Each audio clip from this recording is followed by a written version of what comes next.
Tuinuke pamoja kwa nuru ya imani, sauti ya madrasa,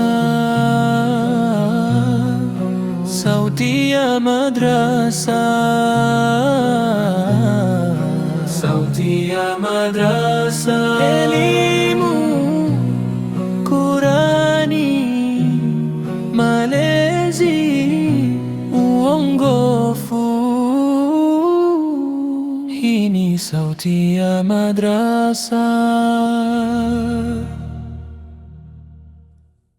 A'udhu billahi minash shaitani rajim. Bismillahir rahmanir rahim. Alhamdulillah wassalatu wassalamu ala rasulillah wa ala alihi wa ashabihi wa man wala, amma ba'd. Rabbi shrah li sadri wa yassir li amri wahlul 'uqdatan min lisani yafqahu qawli, amma ba'd. Assalamu alaikum wa rahmatullahi wa barakatuh. Ndugu watizamaji wa chaneli yetu pendwa Istiqama Swahili TV, tunakutana tena katika siku nyingine, siku ya kipindi chetu kizuri kabisa, kipindi chenye kuangaza masala tofauti tofauti kuhusu vyuo vyetu au madarisi zetu za Qur'ani, nayo kwa ujumla tunakiita sauti ya madrasa, na tunaomba sauti hii isikike. Na katika kipindi kilichopita tuliangazia mtazamo wa jamii katika madaris au katika kuzitizama madaris kwa zama zetu hivi sasa na zamani. Kwa hiyo tumeona mifano, tumesikia na tumepata ushauri. Nadhani tumefaidika. Malezi ya mtoto au ya jamii zetu yanatakiwa yawe ya mshikamano na ya umoja, na sio kuachiwa upande maalum au upande fulani peke yake. Na leo hii tutakuja na mada nyingine ambayo itakayokuwa na shauku zaidi kuliko hata ile iliyopita. Nayo tutatizama leo sifa, Sheikh Salum, sifa za madrasa. Kuna mtazamo katika jamii naam, ambayo unajengeka kwa baadhi yao, sio wote. Naam.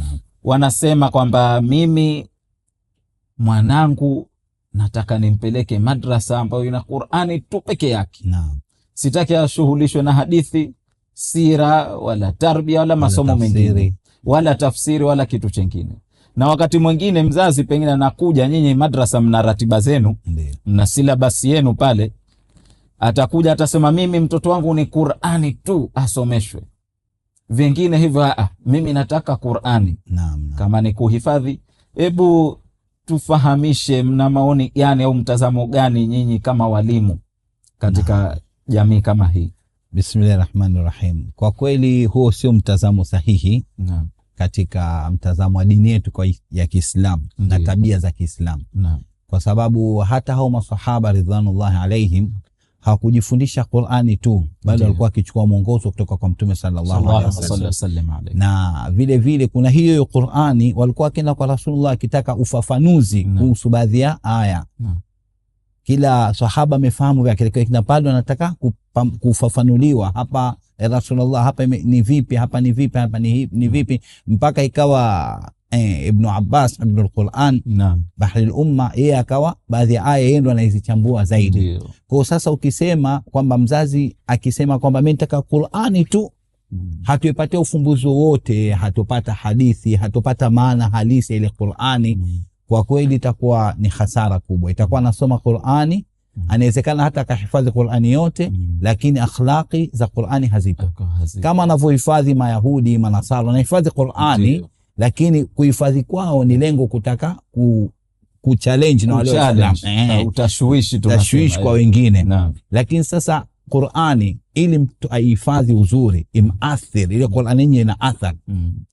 Wa innaka la ala khuluqin adhim. Kwa ile Qur'ani aisome na apate maana ile Qur'ani, maana halisi. Na maana halisi ya Qur'ani hutoipata kwa kuisoma matini peke yake. Lazima upate na muongozo mwingine, visaidizi vyake ambao ni hadithi za Rasul sallallahu alaihi wasallam. Lugha, sasa tizama wale maswahaba, wale lugha ni lugha Kiarabu, ni lugha yao, na Qur'ani imeshushwa kwa lugha yao, lakini bado wametaka ufafanuzi zaidi kutoka kwa Rasul sallallahu alaihi wasallam. Je, sisi ndio kwa hiyo Kiarabu tunachozungumza ni tofauti kabisa na kile chenyewe walichokuwa. Je, hatuhitaji zaidi kitu kama hicho? Kwa hiyo mzazi, nahisi tusiwe na fikra hiyo. Hii fikra kwa wazazi na kuambieni hakika, yani tusiwe na mtazamo kama huu. Huu ni mtazamo mbaya sana. Mtoto atahifadhi Qur'ani, lakini huku muongo, mwizi, pengine mvuta bangi, lakini Qur'ani kahifadhi. Sasa hili tatizo lazima wazazi tulifahamu.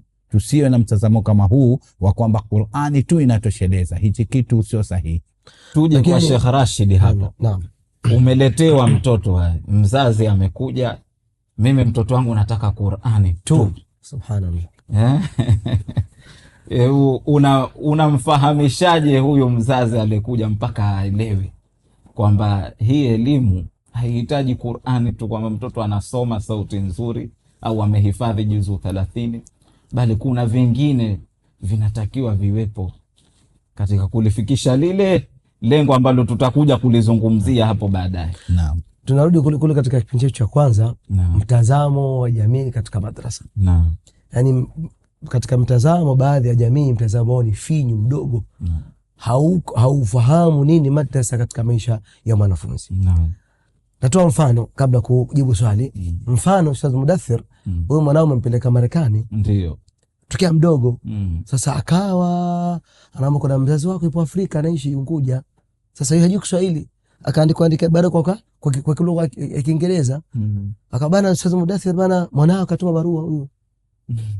Lakini unafungua unakuta hai kitu gani na hili.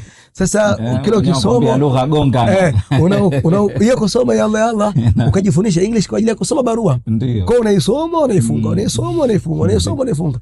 Kwa maana soma mara 10 mara 20 mara 40, kuna faida? Upate faida yote. Kuna faida yote. Kumbe baba nimekutumia pesa milioni 20 katika benki katoe. Kwa hivyo zimekaa benki miaka na miaka, unasoma barua unaiweka. Kwa yule ambaye anasoma Qur'an peke yake, kasoma kafunga na zake, kwa maana message ya Mungu haifahamu. Sababu hii ni desturi, ni mfumo wa Uislamu. Allah kawaita kwa Uislamu. Kwa kusoma tu yakaisha, lengo halifikii. Kwa madaris mtazamo wake kwamba tuweke mada au masomo yanayosaidia mtoto kuweza kuifahamu Qur'an. Tukiangalia Umar ibn Khattab alikuwa mwanzo ni adui mkubwa wa Uislamu. Naam, sawa. Mkubwa ikafika hadi Quraysh anaambia, nyinyi vipi Muhammad si muone Aisha? Naam. Anakukera nini? Akaambia bana, kimuua kabila yake alikubali itaje kupigwa na sisi. Akaama nitakwenda kumuua mimi, nyinyi msastare. Kwa hiyo iko tayari kutoa roho yake kwa ajili ya kustarehe wengine. Angalia Waarabu walivyokuwa. Yaani mimi nife. Wenzangu wafaidike. Lakini kitu gani kilichombadilisha Umar? Yani ikawa uadui kwa rafiki.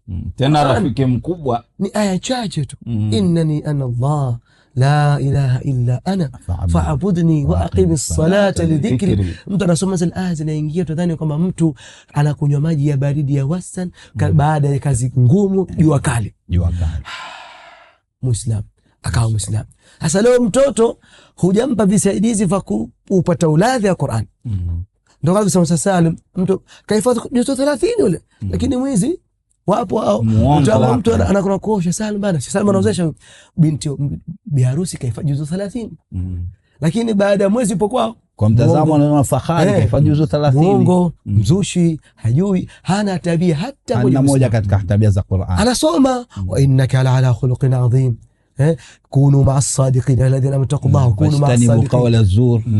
Lakini sasa yale kwamba kumbe anafanya sheri, sababu fajitanibu qawla zur afanya yale janibu kathira min adh-dhanni. Naam, mule wala tajassasu wala yaghtab ba'dukum ba'dha. Yote anayasoma lakini hafanyi kazi, inakuwa bure, haisaidii. Katika sahaba ambaye beteremka aya alikuwa kipofu, aya imekuja wa man kana fi hadhihi a'ma fahuwa fil akhirati.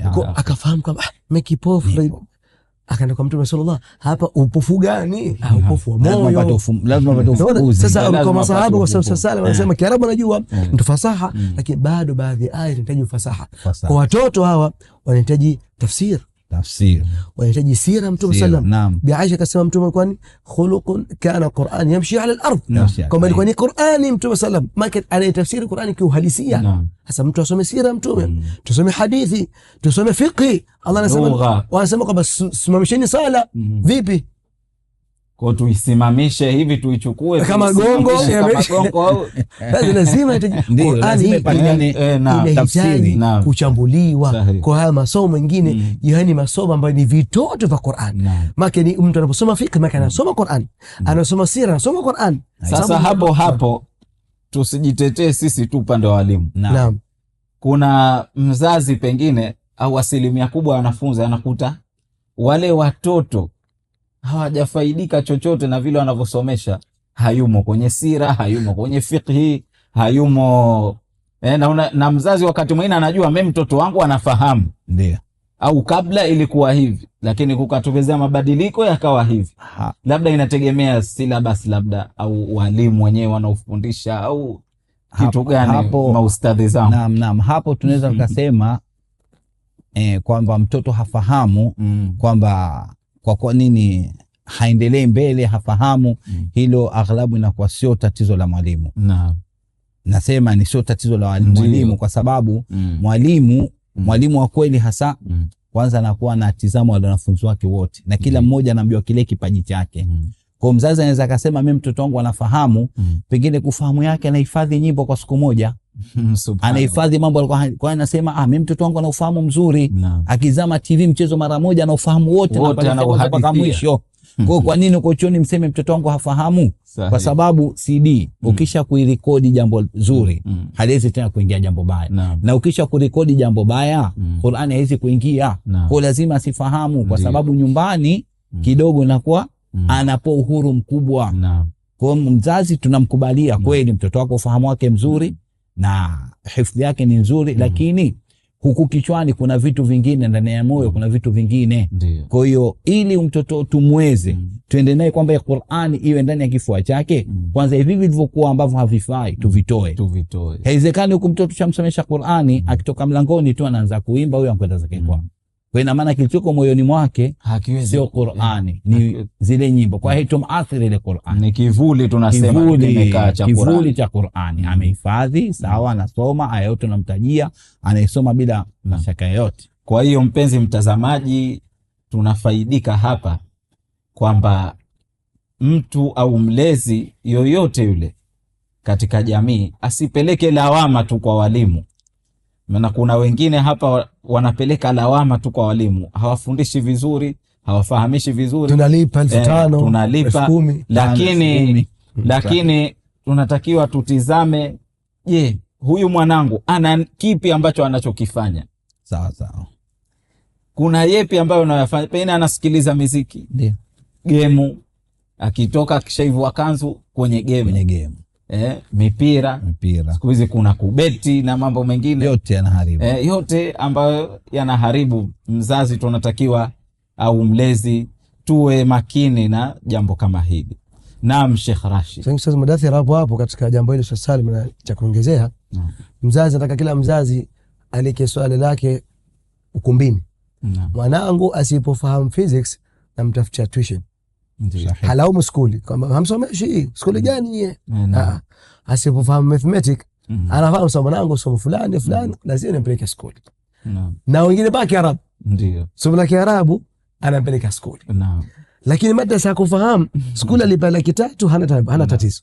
Akwa labda sikana silibasi ni umebadilishwa mabadiliko, mwalimu hakumaliza, imekuwa kubwa na nini, yani yeye anatafuta sababu ya kumtetea mwalimu.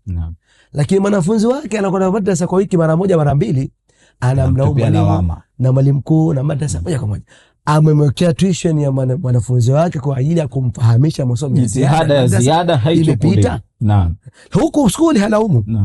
Lakini madrasa hakuna jitihada yote, lakini bado anapelekea kulaumu. Kwa maana swali mzazi na kuuliza wewe unasema kwamba mwanangu hafahamu sira, mwanangu hafahamu fiqh, lakini je, juhudi gani imepita kwanza kwa kuena mwanao kabla kuna kwa mwingine kwa ajili ya mtoto kufahamu? Ikiwa juhudi imepita, tena hapo tuna namba 2, kwa nini mtoto hafahamu? Kwa mwalimu. Lakini kwanza mtu ajilaumu nafsi yake. kwamba mimi nimekasoro ile jambo, kwa ili nitengeneze, nianze kulaumu nafsi yangu afu nianze kulaumu wengine. Kwa hiyo tutakuja pia mada yake, kwa nini mtoto hafahamu madrasa. Barakallahu fik. Hatua gani sichukuliwe ili mtoto wangu afahamu? Kwa mpenzi mtazamaji, nisikuchoshe wala nisimchoshe yule ambaye anayetusikiliza. Yapo mengi ya kuzungumza, tunaweza tukachukua hata siku nzima au wiki na bado hatujamaliza. Mimi nikukumbushe tu, usisahau kusubscribe, kulike, share na kucomment na kutuandikia ujumbe wowote ule, maoni yoyote katika comment au katika namba ambayo unaoiona hapo chini. Tukutane katika kipindi kingine. Wa hadha, wassalamu alaikum wa rahmatullahi wa barakatuh. Tuinuke pamoja kwa nuru ya imani, sauti ya madrasa, sauti ya madrasa, sauti ya madrasa. Elimu, Qurani, malezi, uongofu. Hii ni sauti ya madrasa.